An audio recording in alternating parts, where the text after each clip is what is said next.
I go up to the line. I said, hey, Jack, have a Merry Christmas, asshole. And I ran off the field because he was trying to kill me.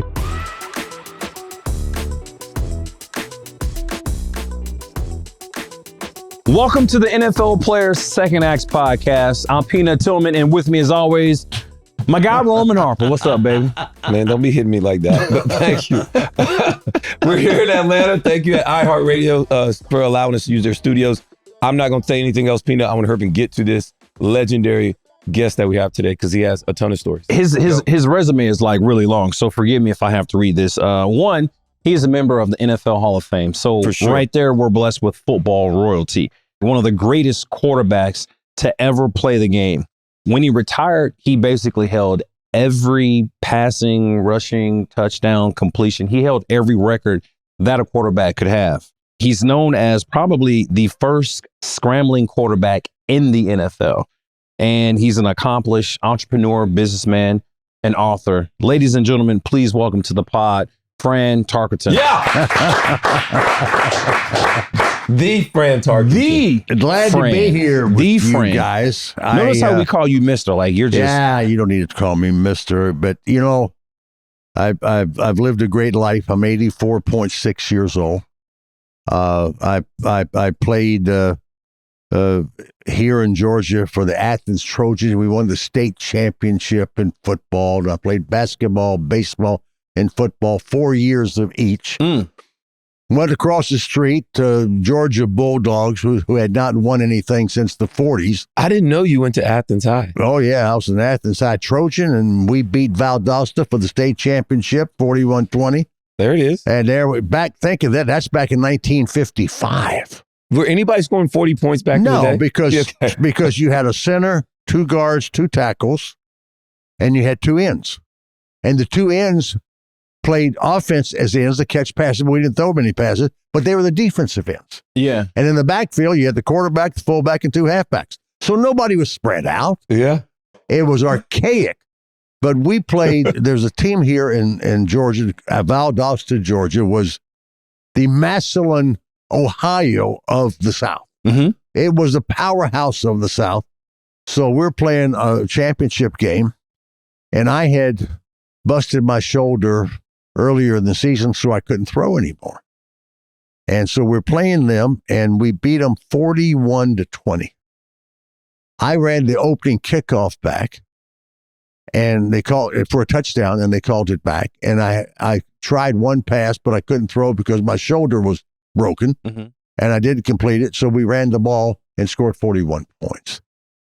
But what happened that year, I played defense and offense, and in practices, we had tackling drills. Yeah. You guys probably had tackling drills, but quarterbacks don't have tackling drills. And I separated my shoulder. That's how you got separated my shoulder in mid part of my junior year. It's coach's fault. And before I did that, at 14 years old, I could throw the football 75 yards. After that, I could never throw it more than 55 yards. My last year in professional football, I played 18 years. My shoulder, they were shooting it up with what they shoot up the horses. Probably some lidocaine or something. Yeah, something like that. Butazolidine. Okay. And try to, and I did that for the last 4 years of my career. So my last year, 18th year, I am 39 years old. I'm 1 month from being 40. I couldn't throw a football over 40 yards. And I led the league in passing yardage because I learned how to play. Yeah. And I don't care whether it's business, whether it's what you guys are doing here with the podcast. You got to learn how to make it work. Yeah. You got to get things done. Right. But anyway, those years, I go to Georgia, and Georgia had a terrible program. You probably had times in your life when you had bad systems. In the 40s, they were good. In the 50s, they were terrible. Okay. Just awful. And they hadn't won an SEC championship since the mid 40s. And I'm coming in there in the 50s. 59, we won the SEC championship. There wasn't like we have now, the playoffs and all that kind of stuff. But we beat Bear Bryant in Alabama. First game of the season, 17-3. But 2 weeks later, we played the Gamecocks of South Carolina. And we were picked 12th in the 12-team league before. So now we're undefeated, coming in with three. And they didn't have a lot. They had a few players. They killed us. They beat us by 3 touchdowns. How could that happen?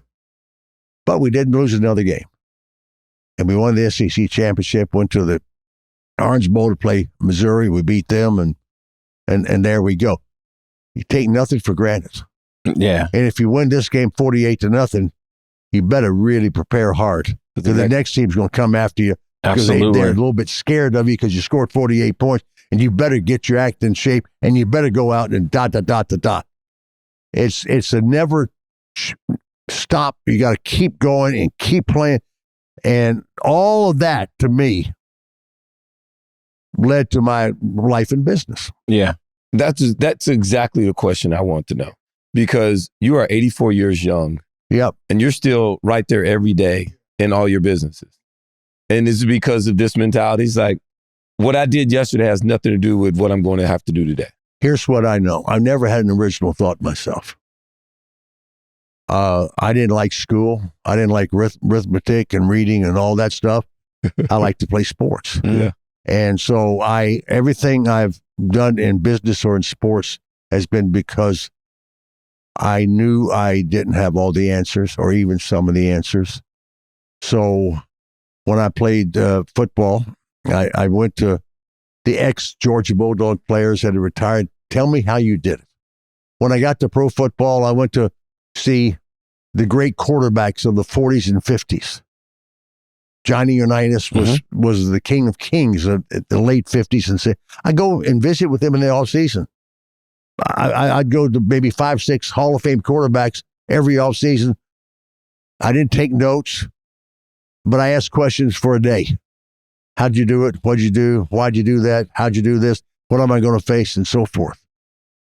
So, because the only way that I could learn, I'm 6 foot tall, 185 pounds, is I've got to understand the position and what I can do. And from these guys, they gave me the answers. Right. So I was a scrambler. I was the first scrambler. And there was a guy named Gino Marchetti.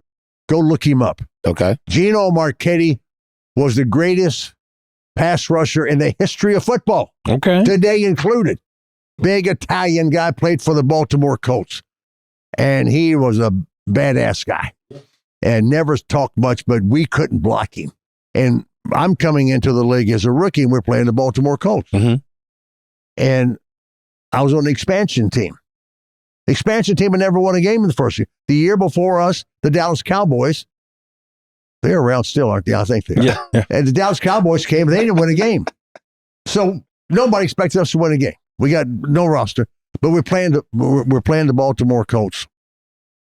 And John Unitas is Jesus. He's the guy. Yeah. Gino Marchetti is the guy, and they had a lot of other guys. And we beat them. We beat the LA Rams. We beat the Chicago Bears.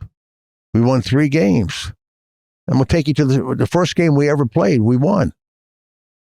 All right, I'm going to give you another name for your listeners. They won't even know it. Chicago Bears. Their owner was George Hallis. Mm-hmm. Their general manager was George Hallis. Junior. Or was it George okay. Hallis. Okay. He's got all these jobs. Okay. Their coach was George Hallis. And George Hallis started the National Football League. Now we go to the 40s and the 50s. Did He's he the guy. stack the team all for himself? Did he stack the team all for himself? What do you think? I would say yes. I vote yes. Because he's the guy. I mean, it's his league. He won the championships. He got the best players. I mean, when we're practicing during the week, he's filming our practice from up there. He didn't think anybody'd see it, but he was doing that. And so anyway, now I can't wait we're to tell going this to play to his them. grandson, George We're going to play them the McCaskey. first game of the season. So we played 5 exhibition games, lost all 5 of them. We played them in an exhibition game. They beat us 40-7. And they played the Scribinis. So now I've got my coach on this new team is a guy named Norm Van Brocklin. Mm-hmm. Yeah. He was a Hall of Fame quarterback. He the year before had won the championship at Philadelphia with the Eagles. And so he's the guy. And he was a brilliant mind. Not a very good guy, but a really good mind. Really understood football, really had great coaches, and he was a great player. So now we've lost 5 exhibition games. And back then, we played exhibition games. And now we're going to start and play the season. And again, the expansion team had never won a game. And we're playing the Chicago Bears. The monsters of the Midway, they called them. That was when it was. The monsters of the... We still use it from time to time. So we're going to play them. So Van Brockton comes to me on Monday, says, before the game, he said, "Hey, kid, you're going to be the guy. Are you up to it?" I said, "Hell yeah, I'm up to it." So I said, "But I want to come to your house Monday, Tuesday, Wednesday, Thursday, Friday night," because back then quarterbacks called their place. It wasn't called from the up there. I called the plays, and I said, "I want you to go look at films with me with the Bears. They blitzed about 60% of the time. I want you to tell me by formation what plays I should call. Teach me. Yeah. Help me. Because I don't care if I could do this and this. I got to have here." And he did. I guarantee you, preparation never fails. Yeah. And I was prepared. I was ready to go. Now, I come to the stadium. Stadium seated 30,000 people. And we're going to play the Bears. So all the visiting press around. He comes in the drill. He said, "Hey, I'm going to have to start this guy, George Shaw, as a quarterback. We gave him a number 1 draft choice to get him, have a veteran quarterback, and I got to give him a chance." I said, "You got to be kidding me. I've done all this work, all this preparation, and you're going to let him play?" I stormed out of there. I was so Live it. So we go, live it. We'll be nice here, but live it. And so the game starts, and we go through the first quarter. They're beating us 6-0. We haven't made a first down. It was just awful. Mm-hmm. So here he comes to me. "Hey, kid, you want to go see what you can do?" I said, "Yeah." "All right, go." And I went in at the end of the first quarter. I threw for 4 touchdowns, and I ran for another. We beat them 37-13.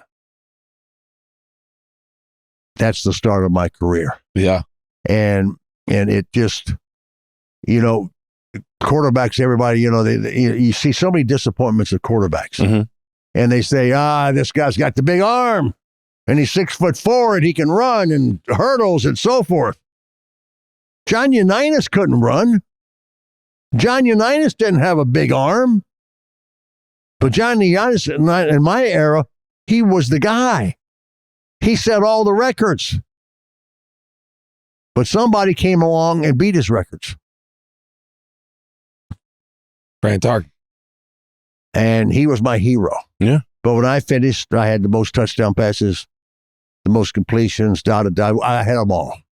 My record stood for 19 years. You ever heard of Peyton Manning? Once or twice. And he's a great player. Good friend of mine. I love the family. You know how long his record stood? Not long. 3 years. Yeah, I was like, not long. Now, Drew? So the game has... Yeah, Drew passed him up. And then Drew got passed by. But so that's my start. Yeah. But now, here I've never had an original thought, as I told you. I learned from other people, but I didn't stop learning. Yeah. So I played in Pro Bowls. Here are my coaches. A guy named Vince Lombardi. Don Shula. Mm-hmm. This is different years. Tom Landry. These were the giants of our time. Yeah. So during the week, I would spend every minute I could with them. Tell me how you do this, and this. So I'll give you just one, and I won't go through all 3, but Lombardi. Mm-hmm. Lombardi was a great coach. Yeller, screamer. Were there yellers and screamers in your era? Yes, sir. Sometimes I feel that's the only way people respond. Yeah. Well, he was a yeller screamer. Okay. And so on my playbook, we had back then, I don't even know how many they have now. We had about 40 running plays and maybe 20 passing plays in our playbook. So for the All-Star game, he had 6 runs and 6 passes. So I finished practice, and so I've got him to stay with me after practice every day. Mm-hmm. I said, Coach Lombardi, I do this and you did this. You do that because it's an all-star game. He said, no, son, this is our team. 6 passes, 6 runs. Execution, son. It's execution. We can execute that with any defense they put up, pass or run, and because we could. I said, you're kidding me. That's it.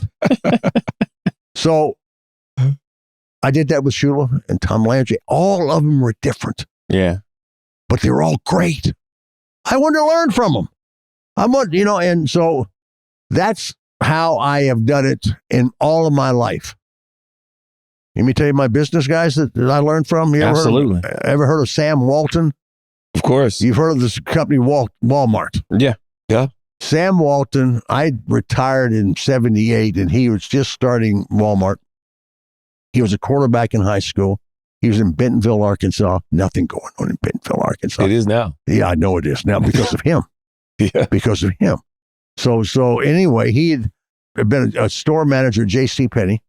He went to JCPenney, Sears Roebuck, Montgomery Ward. These are names you probably never heard of. Kmart. They're all gone. Yeah. I got an idea of Walmart, and they threw him out. So he started it. No technology. He was the biggest employer in the world. He was he had more revenue than any company in the world. He did that in 20 years with no technology. There was no AI and internet. No AIs, the internet, nothing. He did it. And those of us who grew up with no money, we learn faster because we don't have all the answers. Right. We're not a member of the country club. I was a member of the country club. I wasn't in the rich boys club in high school. I was over here. I lived on the other side of the tracks. Right. I wasn't in the clubs. That was really good for me because all that made me a better person, a better man. I learned better because I've never thought I had all the answers. And the reason I thought I had is because I don't. I today learn at a faster clip than I've ever looked in my life. And so that was for me in sports. So Sam Walton there. Here in Atlanta, we lost a guy named Bernie Marcus. Bernie Marcus was the founder of Home Depot. And he grew up in poverty, migrant child in New Jersey. He was a member of a black gang in New Jersey. And the reason he was because they were beating his ass. And he said, I want to join you. That's his background. I got him on video telling the story. So he was out in L.A. working for some company that was similar to Home Depot. Arthur Blank, now the owner of the thing, was a financial guy working for Bernie out there. They fired them both. Everybody thinks all these billionaires just became billionaires. Fired them both, and he comes to Atlanta. He has no money. Arthur Blank had no money, but they were going to do this store that's going to become Home Depot. They get a financier out of New York who's still living. He raised the money, and they started it. And my goodness, it's everywhere. It is. It's everywhere. It's a multi-billion-dollar business, and he did it. And he stopped working 20 years ago, but he was a philanthropist. He gave money to everything because he had billions of dollars. But he died at age 95. Fran, I got a question for you. You said you learn more now at a better clip than you ever have before. Yeah. Why is that? Because I'm hungrier for success. At 84. At 84.6. I want to change the world. Oh. When I came in football, I scramble. They laughed at me because I'm running and nobody else is. and so I don't know any better. I was a runner and passer in high school. Yeah. I was a runner and passer in college. And I wasn't drafted until the 3rd round because they didn't think I had the skills to do that. And so it was all of that. But I had this thing up here that I wanted to be smarter and better than anybody that ever played that position. So we go back to Gino Marchetti, my all-time hero and the greatest defensive lineman ever. So we beat them in third game of the season. Mm-hmm. And so they were interviewing Gino after the game, and Gino's very quiet. And Gino, he said, "What do you think of this Tarkenton kid and all that script?" They'll kill him. He won't last 2 years. They'll kill him. And so they didn't kill me. And we beat him.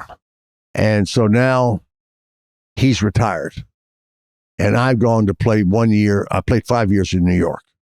And so I got player of the year.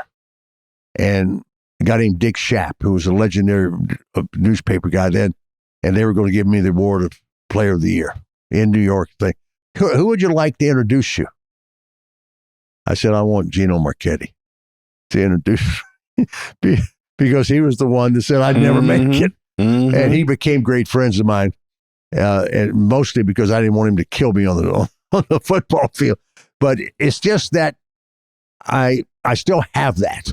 Where do you think that mentality came from, though? At some point in time when you were high school, junior high, elementary school, like where did that mindset come from?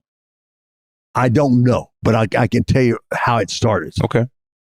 The first thing I ever remember in life is a ball in my hand.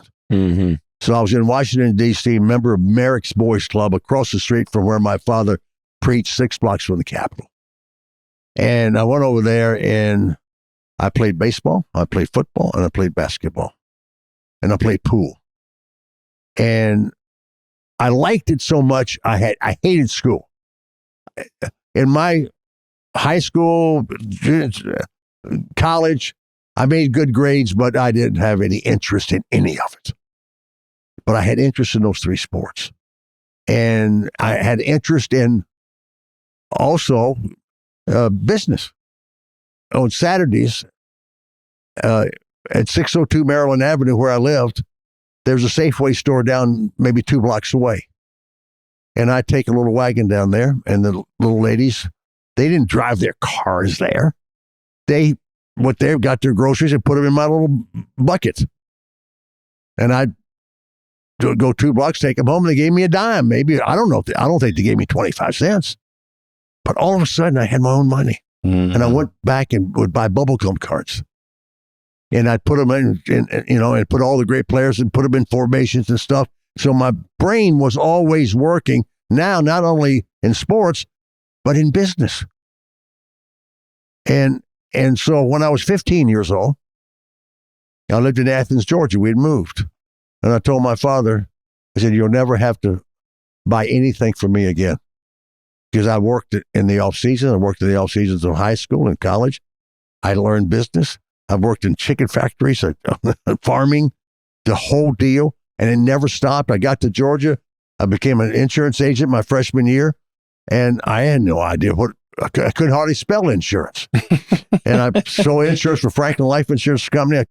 And my guy who was supposed to be my mentor for Franklin Life Insurance Company was Walker Word. And I said, Mr. Word, I got my insurance license. I'm playing football and I'm playing baseball and I'm going to class. I said, but I'm going to be the best person to sell insurance in the state of Georgia. What do I do? He says, well, son, you go to your warm market. What do you mean warm market? Your friends and family. Go sell them insurance. So I did. And I became the number 1 insurance salesman for Franklin Life Insurance Company, playing football in the off season, playing baseball in the off season. And so I started. The only way you can learn sports is to start early. Yeah. Did you guys start early? Yes, sir. Yeah, we did. Huh? I love that you're talking about, you're calling football the off season. You're like, I'm selling insurance and I play in football in the off season. And you're the number 1 salesman in the state of Georgia. Yeah. For Franklin Life Insurance Company.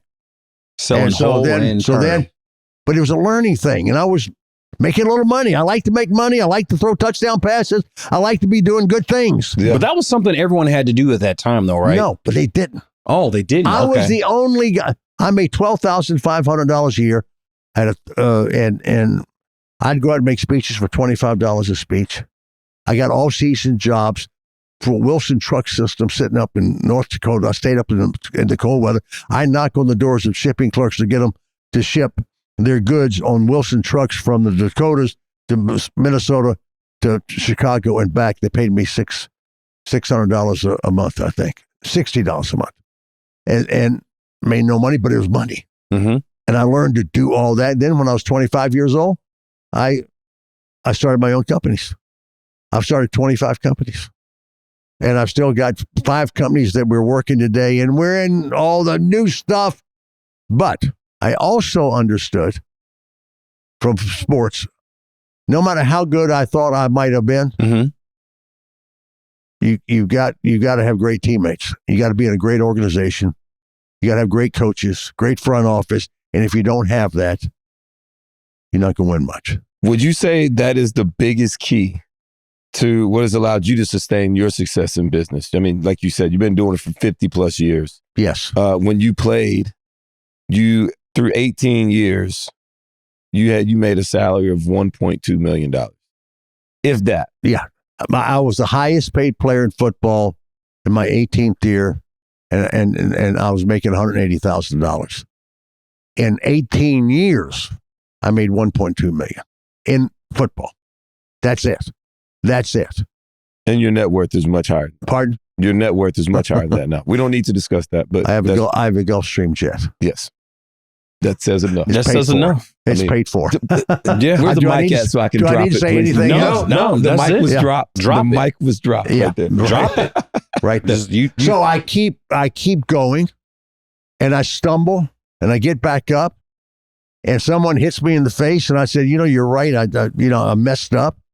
Is everything a touchdown pass? No. Is everything no?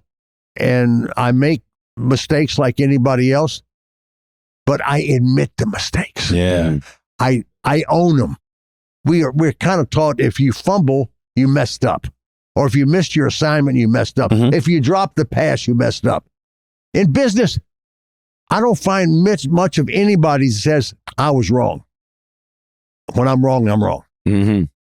Because what that does makes me deal with it, right? Right. And fix it and make it right. What's the mission of business? Help people. What's the mission of business? We want to have products and services that get you more money.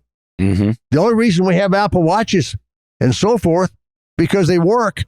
And so Apple's done all right. They built products and services that do something for you, that work for you. And there's so many people been about, I love this product. Well, what's the product do? Nothing. And they want to through some way to maneuver it and stretch it to make you buy it. They don't care whether you use it or not, just so you pay them. Right. And just so I make money. My mission is to help people in business, all business. And the byproduct of that, we make a little money.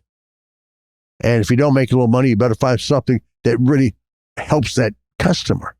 But now we can do it easier with AI. Yeah. And the AI is just starting. Mm-hmm.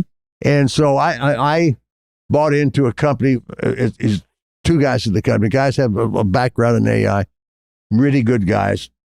And they came to me and said, we can't make it work. I said, I may not be able to make it work either, but let's partner up. We're 50-50 partners and we make it work. Yeah. I can hardly spell AI, but this guy can. Yeah. And he knew how to do it. Mm-hmm. I knew how to make it work. Mm-hmm. And so but we keep going. What else am I going to do, right? I mean, I don't know. I like it. I feel at 84.6. You got to get the 0.6. Get the 0.6 in there. 0.6, but it might even be 0.7 now because February 3rd is my birthday. I got a non-football question for you. Or excuse me, a non-business question for you. You are one of 2 quarterbacks to have ever been ejected from a football game. Who's the other one? Because I know I'm one. Who's the other one? Trent Dilfer. Really? For Tampa Bay. So Trent Dilfer got kicked out of the game too? Yes, sir. And Dilfer having words and goes after John Randall at the bottom of the pile. Dilfer felt he was hit. Personal foul, blow to the head, number 12, he's ejected. He gets thrown out of the game. We watched yours. Do you? I'm sure you remember it, right? Oh yeah. So it was a boot. It was a scramble, and you run. You boot to your left. Yeah, boot to left, and from the like a 6 or 7 yard, I scored. Yes, sir. You did. And there's a little defensive back, nice guy. I can't remember his name now. Just a terrific guy. And so as I'm going into his name is Ron Bolton. Ron Bolton, great from the New England Patriots. Yeah, New England Patriots. And I'm going in, and so he clipped me, probably not on the back of my shoe. And I went over, so I got pissed. And I scored the touchdown, and I look back around at him, and he's there, and I'm here, and I go, boom! Ball hits him right here, knocks him down. Now, I wouldn't have done that if I didn't have my center. And if you remember, if you look at it's the first guy that comes. My center was Mick Tinglehoff, who's in the Hall of Fame. He was my roommate and best friend, and he could have been a professional boxer. Yeah. And so I knew he was around me somewhere. So he came, and they're pounding on me, and he's the one throwing them off on me. So I had a reason I could be a little more daring, because I knew Tinglehoff was going to always cover my ass and take over. And so I met a lot of bars, and I'd be rude to somebody because I knew Mick would, if they came to me, I didn't have to fight a Mick would. But I didn't know. That's an interesting. I'm glad you told me that, because I thought I was the only quarterback to ever get kicked out of the game. That's a great record. I'm proud of that. Okay, you know what? I'm glad you own it. I own it. It was hilarious because, when it was described to us, like, this guy pushed him late and like Fran just kind of lost it. Then we saw the play. And you're even at me like, he hit my ankle, and then I just turned around. Because we looked at him. I just threw the ball. I didn't hurt him.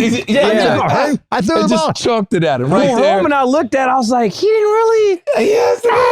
And then maybe we were a little biased because we're defense, but I was like, I don't know if he really. And you turned around and fired it right at him. Fired that thing off his head. He swings at you, you go at him, and then your boy's coming and getting it right off you. I was great. But a lot of the guys that I agitated were great. I'm playing against Mean Joe Green. Yeah. He was a freak. He's 6'7". He was just a freak of our time. And Pittsburgh was nothing before he got there. Okay. And so we're playing, I'm with the Giants, we're playing him, and he's going after me. He's a rookie. And I'm saying, hey, Joe, you're not quick enough. I'm a step ahead of you. Bait him. Yeah, I baited him, and I baited him, and I baited him. And so anyway, and so he's chasing me again, and I go out of bounds. I didn't get hit. I was a scrambler and all that stuff. I didn't get hit a lot. I get down, jump over, go out of bounds. So now I'm in Yankee Stadium in the football part of Yankees. And so he's chasing me, and he's just wanting to get a hold of me. And I just step out of bounds. He didn't stop. He hit me. My shoulder pads went around. My helmet flew off. But somehow I had my wits, and he's there on the ground and said, hey, Mean Joe, they're going to kick your ass out of this game. And they did. And so, but I had fun playing football. Yeah. I had you were fun. good at it. I had You're fun pretty playing good. football, and I like to juice the defense. And Jack Youngblood, who's still living, Jack Youngblood doesn't speak to me anymore because we're playing them in a playoff game. I think a championship game up in Minneapolis, and we got the game won, and we're going in where I'm going to kneel and so forth. And so I kneeled the first time, and he's over here, and he's trying to get at me and hit at me and da-da-da. And luckily my lineman kept him off of me, and the clock is going down. And so now I can run off the field, and I go up to the line. I said, hey, Jack, have a Merry Christmas, ass. And I ran off the field because he was trying to kill me. And he'd give me the big mouth all during the game, right? Yeah. I enjoyed that. Yeah. You seem like you enjoyed this. Yeah, it's part of the game. It's part of the game. And me and Joe and I became great friends. Gino Marchetti, great friend. Jack Youngblood never has spoken to me since.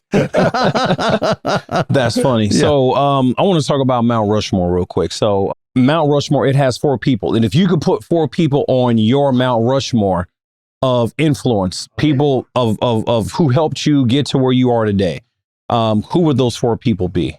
Coburn Kelly, who you've never heard of because he was the athletic director of the Athens, Georgia YMCA. Okay. And he coached me football, basketball, baseball. He took us on field trips. We'd go play other teams. And he was a giant of a man. And I met him at age 10. Mm-hmm. And he really was my foundation. Mm-hmm. I'm going to jump way on board. I've had a lot of bad coaches. My high school coach was a total asshole. Mm. And my college coach was a total asshole. My first pro coach, Van Brocklin, who was a great player, was a total asshole. And so I had all these, should have been great role models, awful. Mm-hmm. And so anyway, my last 6 years of playing, I'm playing for a guy named Harry Peter Grant, Bud Grant. Yeah. Was my hero. Without him, I came back to Minnesota to play my last 6 or 7 years. We went to 3 Super Bowls during that time, won 6 straight division championships. He never raised his voice at anybody. He wasn't an X and O's guy, but he was he didn't graduate from college. It wasn't his thing. But he died a year ago. I thought he was going to live forever. Mm-hmm. And I talked to him probably twice a month. He was a hunter, fisherman, unbelievable life, but he saved my life in many ways. And so he was really, really important to me. And then I'd say Sam Walton took me under his arms. I bet I opened 40 stores with him. I did a lot of work with him. And he was a soft-spoken guy, genius guy, wasn't a brainiac guy. And he did something that nobody else has ever done in the time frame. Right. And so he would be that guy. And the 4th guy's my father. Yeah. The 4th guy's my father, who grew up, his father was a policeman. His father was killed in Norfolk, Virginia, in line of duty. He lost his mother when he was 16 years old. He took care of his younger sister, and he made it. And he became an educator, preacher, and he was a smart business guy. And I'll give you one. We're playing a game against the Cowboys, and it's the Roger Staubach Hail Mary pass. And we have the game won. But there's 30 seconds left. He's on his own 40-yard line. About his last deal, he throws it up in the air. It was the first Hail Mary pass ever was. It bounces off the end's foot, goes up in the air, catches it in the end zone, and they win. And we had it won. So I came out after the game, and I'm looking. We're in Winnebago with some of my teammates and wives. And we're watching the second half game. And Jack Buck, the father of the Buck, who's now doing football, he was the announcer, so he announces the death of my father. My father was 62 years old, and he was preaching for a friend of his in Savannah, Georgia, and somewhere during the second half of the game, watching the game, he has a massive heart attack, and he dies. That's a tough deal. Yeah. That's a tough deal. Yeah. Yeah. And so, but you know what? They all either destroy you or they build your character. Yeah. Very true. They build my character. And I'm whatever, success I've had is not because of me, it's because of these people and many more people who I've learned from. And I look back and I want to say I'm surprised that all these things have happened from not only from sports and football, but business. Business, I think I've done even more than I did in sports. I know I have. Yeah. And I'm very proud of that. But that's because of the other people too. I had the right partners, the right right people, and so now, I'm the old guy around there. Now at my age, I'm dealing with deaths of my friends. Yeah. And one of my great friends died 2 days ago. Mm-hmm. And he was a basketball player at South Carolina. He was 87 years old. And I talked to him 2 weeks ago, and he was doing fine. People ask me, what did he die of? I said, he died of old age. But I had this. I celebrate his life the last 2 days. With who? Me. With me. So I've been talking to him for the last 2 days.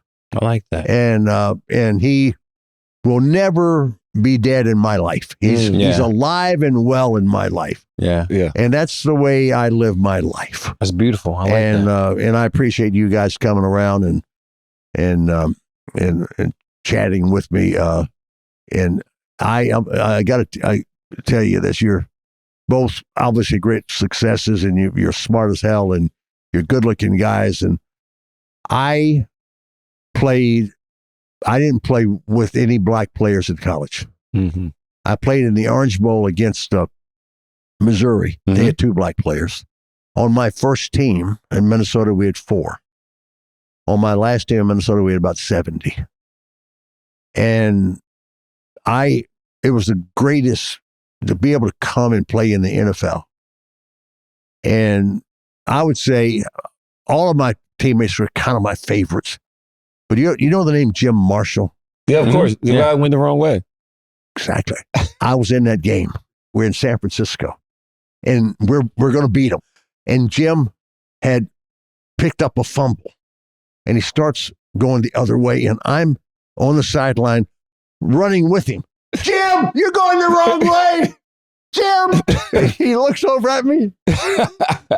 And he gets in the end zone. And then he throws threw the ball. But let me tell you what Jim Marshall came to us in 621, 1 week before the season started. He had played a couple of years in Cleveland and one in Canada, I think. He had some sickness or something. He was 6'3" or 4, maybe 235. He played that first game with us 3 days. He never missed a game. He never missed a practice. He is the Minnesota Vikings. He's the heart and soul of our team. I played him in chess at training camp every year. I never beat him.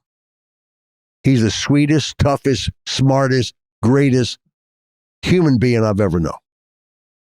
And I'm working on, he's not in the Hall of Fame, and I have been working. I'm going to get him in that Hall of Fame somehow. But he was phenomenal. Yeah. He was phenomenal. And, I think in this crazy world we have, the greatness now for you guys who came after me to be able to go in and have diverse people playing side by side is nothing, all the business I've had, it's nothing like being around the guys. Yeah. There's nothing like being in the trenches. You either win or lose, and you do it in 60 minutes. And those guys that we did with, if you guys, you never forget them. Yeah. True. That's the people that live forever in your life. Yeah. And I'm so grateful that I had that chance to do that. We appreciate you, Mr. Fran. Well, for Fran, blessing man, us. thank you so This much, is awesome. man. I really, really, truly am thankful for that. And you spend this time with us, man. We're going to get us up out of here. You ready? So wherever you listen to all your your podcast at, viewers, listeners, wherever you pick them up at, where is iHeartRadio, Apple Podcasts. Thank you as always. Give us a 5-star rating, a review, leave a couple comments. Make sure you hit that follow button, subscribe wherever it is. And also watch us on YouTube, the NFL YouTube channel. There we go. Appreciate tell a friend that, and tell a friend and tell a friend. Get us out here, Peanut. Hey, I'm Peanut. We were blessed with Hall of Fame, Mr. Fran. Hey, that's my guy, Rome. We appreciate y'all watching the show. This is the NFL Players Second Acts podcast, and we out.